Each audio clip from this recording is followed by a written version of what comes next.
Sebanyak 55 petinju amatir mengikuti kejuaraan tinju amatir antar sasana sekota Palembang yang bertempat di SMK Negeri 5. Ketua Umum Pertina Palembang Zulkarnain mengatakan, kejuaraan tinju ini menerapkan protokol kesehatan yang berlaku dan sebagai ajang seleksi Porprov DOKU tahun 2021 yang diikuti oleh 55 petinju terdiri dari 39 putra dan 16 putri.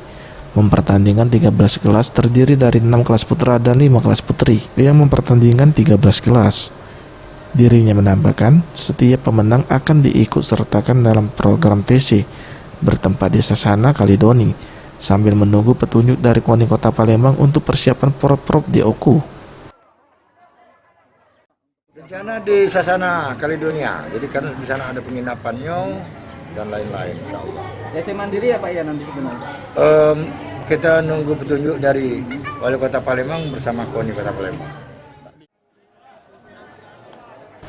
Tim Liputan Sriwijaya TV.